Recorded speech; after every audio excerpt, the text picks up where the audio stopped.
welcome back to another video on the channel. ATP tennis is finally back after what feels like forever waiting. The US Open starts at the end of this month, but first up we have Cincinnati with the likes of Novak Djokovic, Dominic Thiem and Daniil Medvedev headlining the event. It'll be a very different Cincinnati Open this year. Obviously the main reason being there'll be no fans there, and also some notable absentees from the draw are Rafael Nadal, Roger Federer, Nick Kyrgios, Gael Monfils, who are all missing out for a number of different reasons, partly because of travel.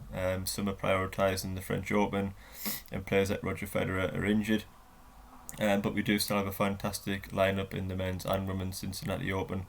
It'll just be fantastic to have high quality tennis back. Obviously a prep event for the US Open, but still a big event in itself that all players in the draw will want to win. So just sort of looking at the top people in the draw and giving me verdict on the event. I will bring that women's preview as well, which will probably be on the channel now, so do check that out as well if you are interested in the WTA. So kicking things off with Novak Djokovic. Doesn't really need much introduction, is still unbeaten this year. Obviously won the Australian Open, beating Dominic Thiem in 5 sets to win his 17th Grand Slam title. And Djokovic has set his heights, for a very early stage in his career of surpassing Roger and Rafa.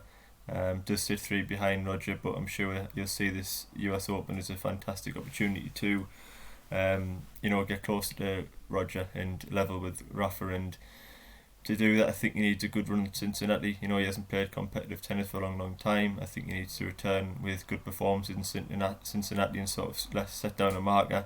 If you can beat the likes of Thiem and Medvedev in a semi-final or a final, it just sort of gives him that mental edge straight away that he's playing well, he's somewhere near his best, and playing into form before he goes in that US Open. I think it's important that Djokovic does start well in Cincinnati, and I fully expect him to do so. When he had that possibly career-ending elbow surgery a couple of years back, he came back and won 2 Grand Slams. So we've seen Djokovic come back from a long break and still play exceptional tennis, which is something we haven't seen yet from the next gen. They haven't had massive injuries like a Djokovic or Nadal or Federer have. So Djokovic does have that advantage in the sense that he's had a long break before. He knows how to manage his body during that time. So that's an advantage for Djokovic, but as I say, we'll want to sort of set down a marker and just get a mental edge over the rest of the draw ahead of the US Open, which he goes into as a massive favourite. Moving on to Dominic Thiem, who is arguably being the top 3 in the world in the past couple of years. He's really sort of transformed his game, I feel, on hard courts. He knows he's the second best player in this tournament and the US Open. It presents a massive opportunity for himself with the likes of Rafa and Roger missing. He'd be ranked number 2 at the event, which means he'll get a favourable draw. He's more experienced and being closer to winning slams in big tournaments than what Medvedev, Tsitsipas and Zverev have. I think he's a level above them. I think you've got Roger, Rafa and Novak still at the top, and then Dominic Thiem below them, and then the next level is the likes of Medvedev, Tsitsipas and Zverev, but I do still think he's a level above them players. He's reached good heights at all the Grand Slams now. He's consistent, and as I say, he's a player that's just getting better and better. And I think for Thiem, it's a matter of time before he does win a Grand Slam. And I think he's a player that once he breaks that mental barrier, performs a little bit better at bigger stages in matches or finals. Once he gets over that edge and knows really how to win finals and manage his body in finals, I do think he's a player that could win 2, 3, 4, 5 Grand Slams, similar to where Stan Wawrinka did and Andy Murray. He's improved, as I say, drastically on hard courts the past couple of years. I think his all-round game came on leaps and bounds. His movement is a lot more aggressive, I feel, than he used to be, a lot more confident in his ground strokes, and it's just making him a better and better player. He pushed Djokovic very hard in the Australian Open final this year. Could have quite easily won it, did lead 2 sets to 1. I just think Djokovic's game management, match winning experience and consistency, really. I think Thiem's forehand let him down in big stages of that match is one of his vulnerabilities, and I do think he'll have learned from that. He'll have analysed the Djokovic match and seen what he could have done better in the bigger stages, and if he was to reach the back end of the events in Cincinnati and US Open, then you couldn't argue why Dominic Thiem couldn't this time come out victorious rather than being a runner-up. Moving on to Daniil Medvedev, who will have massive confidence going into this event and the US Open. He was the defending champion Cincinnati, and obviously reached the final of the US Open last year before losing to Rafa in a thriller. He suits the hard courts, 6'6", massive serve, aggressive counter punches on the defence, like short points, and he's probably tipped as the most likely from that group, I think, to win a maiden Grand Slam title ahead of Zverev and Tsitsipas, simply for the fact he's been to a Grand Slam final. Over a 3-set event, which is what Cincinnati is, I think it's difficult to sort of split him and Tsitsipas. They've both got similar game styles, and I think it just comes down to who's more consistent on the day, who can find the most lines. They've both got, I think, quite big, risky games. It's one of them where if they hit the lines, they're going to blow most people in the world off the court. If they miss them, then top 16 players are consistent enough and have slightly less risky game styles to just keep the ball on court. But I do think Medvedev and Tsitsipas in massive dangers over 3-set events. They're capable with the ground strokes that they've got to just smash their way through everybody, as we've seen in the sort of ATP World Tour finals with Tsitsipas. And moving on to Stefanos Tsitsipas, what a talent. He's the youngest of the next gen group, just 21-year-old. And as I say, just a huge threat to everybody in the 3-set match due to his hitting ability. He won the Tour finals last year in London, just blew everybody away, and it was just one of them weeks where you could see from the early stage he was striking the ball cleanly, powerful on both wings, confident in what he was doing, had a clear game strategy when going out on the court, and he just never looked like getting beat. Just hit through everybody, and on a going day he's incredibly hard neutralised because he's so good on both wings. He's got a monster serve to back that up with. I do feel over 5 sets he does make too many unforced errors still, and without that consistency he will struggle to beat top 10 players, which is why he hasn't yet made a quarter final of a Grand Slam event. And until he does sort of that consistency, I'm not certain he's going to make huge runs at Grand Slams, but I'm sure with time that'll come. But in a 3-set event like Cincinnati on a hard court, very difficult to bat against him. Moving on to the other next gen headliner is Alexander Zverev. Again, a threat on all surfaces, and you could argue that Zverev has been the more consistent in Grand Slam events in particular of the next gen group. He's got them 2 French Open quarterfinals. He's been in the semi-final of the Australian Open. In a similar build to Medvedev in a way, he's not as powerful and well built, I don't feel, as Medvedev, and maybe he's not as developed yet. He is still very young, but 6'6", he does have that massive serve.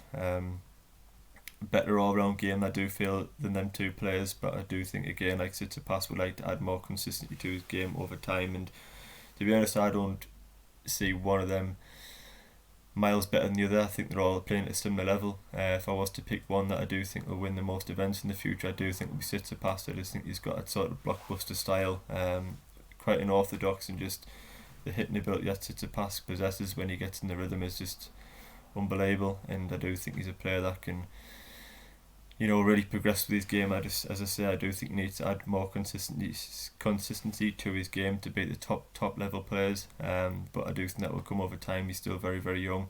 For Zverev, he's not the quickest around the court, and I think against players like Djokovic and Thiem in the past he has struggled. Djokovic and Thiem have got fantastic variations and can work players out and problem solve very, very well, and they sort of expose Zverev by making a move around the court, moving them side to side, using slices to keep the ball low and turning away. And I do feel Zverev struggles to deal with that just because of his size and his attributes. He's not the quickest, but on a hard court, where the ball sort of sits up, if he does get the short balls, Zverev, and has a good serving day, he's very capable of making a great run. And away from them, you've got fantastically the return of Andy Murray, Matteo Berrettini's in the draw, David Goffin, Marin Cilic, who are all massive dangers. And one player that won't be in Cincinnati, unfortunately, is Kei Nishikori, who did test positive for coronavirus. Does still hope to be at the US Open. I think he needs another test on Friday. Obviously hoping to test negative, then he can travel to New York to be in the draw. But in terms of a verdict and who I think will win the event, it's very difficult. We've seeing lots of these players playing non-competitive events, but I don't really think that's going to make much difference in here. All the players are going to be rusty, but it just sort of depends who's going to come back and be close to the best, really. And I feel for Djokovic, he's got the advantage that he's the best player in the world. There's no arguing that at the moment. He's unbeaten this year. He was in the form of his life before lockdown, and he's sort of chasing greatness. And I think for Djokovic, he is sort of approaching his peak years now. Next 2 or 3 years, I do expect him to win a lot of events and Grand Slams, and I just feel he's playing so well before lockdown. I can't see him coming back and letting up. When he's chasing greatness and hungry, he's going to be very, very difficult to stop. And as I said before in the video, he does have that advantage where he's had a long break before because of the injury.